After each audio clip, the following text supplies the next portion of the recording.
अवधूत चिंतन श्री गुरुदेव दत्त. श्री स्वामी समर्थ सर्वांना. गुरुपौर्णिमेनिमित्त स्वामी महाराजांचा 11,000 नामजप.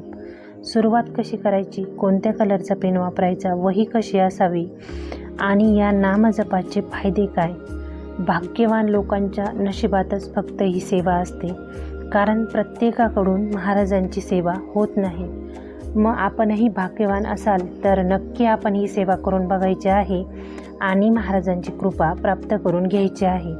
सर्वात प्रथम सेवा आपण कोणतीही करत असो, मन एकाग्र असावं, चित्त एकाग्र असावं आणि सर्वात महत्त्वाचं आपला स्वामी महाराजांवर विश्वास दृढ असावा. महाराज आपल्या जे काही आयुष्यात करत आहेत त्यामागे त्यांचं एक नियोजन आहे आणि त्या नियोजनानुसार आपल्या आयुष्यात प्रत्येक गोष्ट घडत असते. इतका जर विश्वास आपला महाराजांवर असेल तर नक्की स्वामी प्रत्येक संकटात आपल्याला योग्य मार्ग नक्की दाखवतात. चला तर मग जाणून घेऊ की सेवा सुरुवात कशी करायची.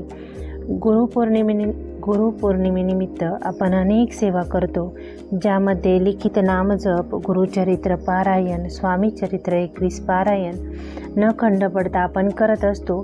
त्यातच एक सेवा आहे स्वामी महाराजांचा 11,000 नामजप 21 दिवसात पूर्ण करायचा आहे. मग साधारणपणे आपण रोज किती नामजप करायचा वहीमध्ये, तर आपल्याला 524 वेळा, 20 दिवस आपल्याला 524 वेळा श्री स्वामी समर्थ लिहायचं आहे आणि शेवटच्या दिवशी आपल्याला 520 इतका नामजप वहीमध्ये लिहायचा आहे.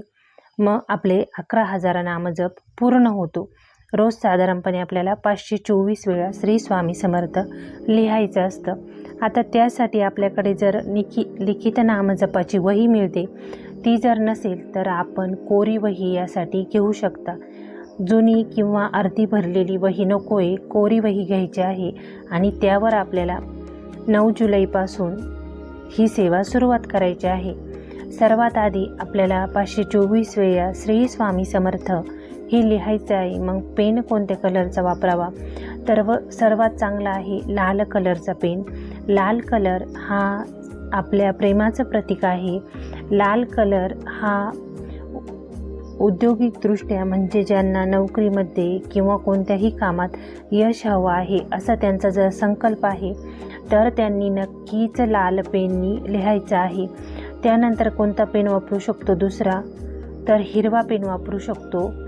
त्यानंतर आपण गुलाबी पेन वापरू शकतो. फक्त आपल्याला काळ्या आणि निळ्या कलरचा पेन वापरायचा नाही आहे. काळा कलर हा नकारात्मक ऊर्जा खेचून घेणारा आणि नकारार्थी असा रंग आहे, त्यामुळे तो नाही वापरायचा. आणि एक निळा कलर हा राहूचा आहे आणि राहू आपल्या जीवनात अडीअडचणी, कटकटी निर्माण करणार आहे, त्यामुळे हा कलर आपल्याला अवॉइड करायचा आहे.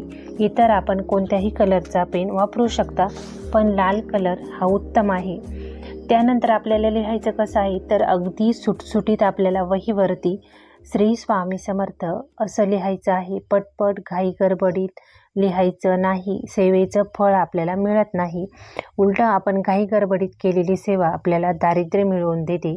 त्यामुळे सेवा ही छोटीशी करायची, पण अगदी मनापासून आणि एकचित्त होऊन आपल्याला महाराजांची सेवा करायची आहे. सर्वात प्रथम आपण देवघरात बसायचं किंवा जिथं कुठं आपण नामजप लिहिणार असाल तिथे बसायचं. एकाग्र चित्ताने श्री स्वामी समर्थ हे नाम लिहायचं आहे. नाम लिहिताना प्रत्येक शब्द तुम्हाला वाचून मनातल्या मनात किंवा वाचून मोठ्याने म्हणून लिहायचं आहे. आपण ज्या वेळेला माळेवर जप करतो त्यावेळेला आपल्याकडून शब्दाचा उच्चार हा एका वेळेला होतो, पण ज्या वेळेला आपण वहीवरती लिहितो त्यावेळेला एकच शब्द लिहिताना आपला अनेक वेळा महाराजांचं नाम आपल्या मुखातून निघतं आणि त्यामुळे कदाचित या सेवेचं फळ आपल्याला जास्त मिळतं. फक्त सेवेची एकच अट असते की आपण जे कोणती सेवा करतो, छोटी करतो मोठी करतो, सेवा छोटी किंवा मोठीला महत्त्व नाही आहे. सेवा आपण किती मनोभावे करतो, आपण किती अंतःकरणापासून महाराजांना हाक मारतो, त्यांचा धावा करतो, हे सर्वात प्रथम महत्त्वाचं आहे. त्यामुळे जेव्हा कधी आपण नामजप करू त्यावेळेला आपलं मन एकाग्र असायचं. आणि दुसरी गोष्ट म्हणजे महाराजांना आपण अंतःकरणापासून हाक मारायची की स्वामी माझं हे कार्य आहे ते आपल्याला पूर्ण करायचं आहे आणि त्यासाठी मी ही सेवा करत आहे. आपली कोणतीही इच्छा नसेल, आपण फक्त गुरुपौर्णिमेनिमित्त स्वामी महाराजांसाठी नामाचा जप करत असाल तर मात्र काहीही महाराजांना सांगायची गरज नाही. स्वामी हे स्मर्तुगामी आहेत आणि आपल्या मनातली प्रत्येक गोष्ट आपल्या संकल्पाआधी त्यांच्यापर्यंत पोचलेली असते. त्यामुळे सेवा करताना फक्त आपला भाव महत्त्वाचा असतो. आता आपलं 21 दिवस लिहून झालेला आहे, तर मग त्या वहीचं नंतर काय करायचं, तर बरेच जण अक्कलकोटला वटवृक्षाच्या ठिकाणी ही वही, जिथं अक्कलकोटला स्वामी महाराजांचं मंदिर आहे तिथं जमा करतात. आपल्याला शक्य असेल तर आपण तेही करू शकता किंवा ही वही आपण नदीमध्येही प्रवाहित करू शकता. आता काहीच जमणार नसेल तर वही फक्त आपल्याला इतरत्र कुठेही टाकून द्यायची नाही आहे, कारण ज्या वेळेला आपण नामजप करतो आपल्या मुखातून प्रत्येक शब्द निघतो आणि तो रेखाटला जातो ना, त्यावेळेला जे काही आपल्याला पुण्य मिळतं ते अगणित असतं इतर सेवेंपेक्षा. त्यामुळे त्या वहीच्या आपल्याला विल्हेवाट लावताना योग्य पद्धतीनेच लावायची आहे.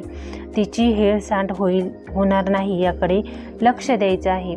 नाहीच आपल्याला कुठेच जाणं जमलं नाही, पाण्यात प्रवाहितही करायला जमलं नाही किंवा अक्कलकोटलाही आपलं जाणं झालं नाही, तर मात्र त्या वहीचं काय करायचं, असा बऱ्याच जणांना प्रश्न पडतो. त्यावेळेला आपण त्या वहीचं काय करायचं, तर ती वही आपण आपल्या देवघरामध्ये स्वच्छ ठिकाणी आणि जिथे कुठे ती अस्वच्छ होणार नाही, तिच्यावर पाणी किंवा इतर तत्सम गोष्टी सांडणार नाही याची काळजी घेऊन तुम्हाला ती वही तिथे ठेवायची आहे.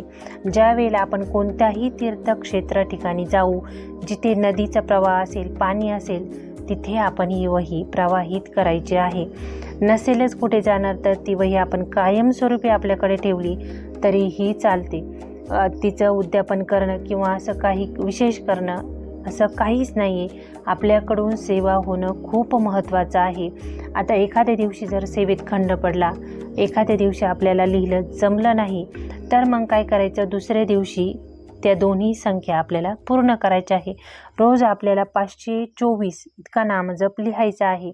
मग दुसऱ्या दिवशी ना त्याच्या डबल लिहायचा. खंड पडला हरकत नाही, स्त्रियांच्या मासिक धर्मामध्ये शक्यतो खंड पडतो. मग सेवाच बंद करायची का, तर अजिबात नाही. ज्या वेळेला आपलं मासिक धर्म 5वा दिवस असेल तिथून पुढे आपण लिहिलं तरीही चालतं. खंड पडला तितके दिवस तितक्या वेळा तेवढं नाम आपल्याला जास्त लिहायचं आहे. बस फरक इतकाच आहे.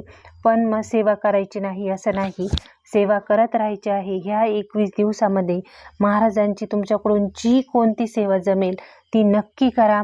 लिखित नामजप केला तर अगदी उत्तम आहे. भाग्यवान लोक नक्की ही सेवा करतात. तर सेवा करून बघायची आणि नंतरच आपण त्याचा परिणाम जाणून घ्यायचा, कारण महाराज त्यांचं एकदा घेतलेलं नामही आपल्याला त्याच्या 10 पट देतात. तेव्हा महाराजांच्या नियोजनावर विश्वास ठेवायचा आणि सेवा करत राहायची. याबद्दल तुम्हाला काही प्रश्न असेल तर तुम्ही नक्की कमेंटमध्ये विचारू शकता. चॅनलवर नवीन असाल तर सबस्क्राईब करा. व्हिडिओ बघितला त्याबद्दल आपल्या सर्वांचे मनःपूर्वक धन्यवाद. आजचा दिवस स्वामी महाराजांच्या कृपेने तुमचा आनंदी जाओ हीच महाराजांचरणी प्रार्थना. श्री स्वामी समर्थ.